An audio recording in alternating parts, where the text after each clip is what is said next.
Hey guys, today I have another figure for you from the Kuroko basket range, and of course it's the man himself, the man of which the series is named after, Kuroko. Now, he was one of the first ones released. He's from 2014, and he's actually one of the cheapest to pick up on the secondary market, probably due to the fact he's a bit smaller than the rest of them. So, let's take a quick look at the box. As usual, we have our sticker and our Kuroko basket logo and our mix of the colours of his team there. We have the Megahouse logo and again his team. His name up the side. On this side we have a shot of him with a side window together with his name, his team as usual. And on this side we have another shot of him with his name, his team and his number below.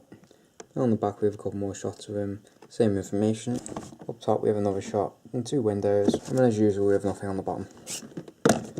So let's open him up. Here he is, and as you can see he's one of the more calmer of the action poses from this range, which makes sense because it wouldn't make a lot of sense for him as the Phantom 6th man to be doing anything too showy. So let's take a quick look at the bases we usually start with. As you can see we have the usual basketball court floor with his name, his team and his number. And while we're down here, take a quick look at his trainers, which as usual really nicely done. You can see there's even different coloured sock in there. Laces are all sculpted really nicely. As we move up this action pose, we see the Siren kit, which is one of my favourite kits because the contrast with the black and the red and the white I think looks really great. And of course, as usual, both the sculpt and the painting are done really well. There's nothing to complain about whatsoever. We have some nice subtle shadings of greys there. We can see the black line there of his pants where it's riding up a little bit. Some great movement captured here. When the lines follow it great, there's no blurs or smudges there at all. Really clean text up front there with his number as well. And we have his signature wristband, again with his minimal muscle tone as he's not the most muscular of athletes. And on the back again we have a great view of the movement captured and the cleanness of the paint.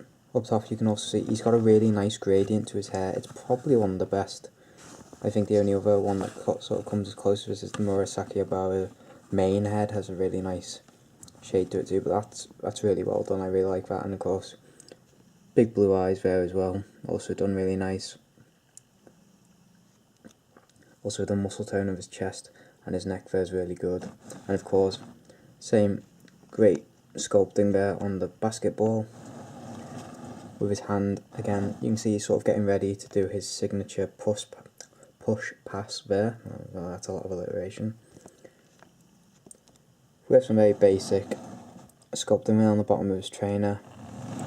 Almost like he's kind of worn it down a bit. I really like this pose, sort of how he's getting low down. I think it really captures him quite well. Colours as usual and painting are done really great. So let's measure him up and give you some figure comparisons. So height wise he's about 6.5 inches, which is about 16 centimetres, 16.5 centimetres, which I think makes him one of the shortest I've seen so far. I think he may be the shortest in the range. Width wise it's pretty much from the edge of the basketball to the edge of the base, which is about 6 inches, which is about 15 centimetres.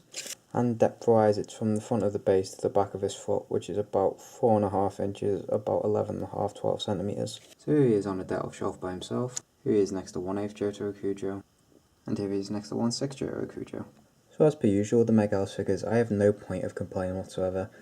I'm actually quite fond of this one. I think it's a really nice sort of less intense pose. His hair is really nice, I really like the blends. His eyes are done really clean.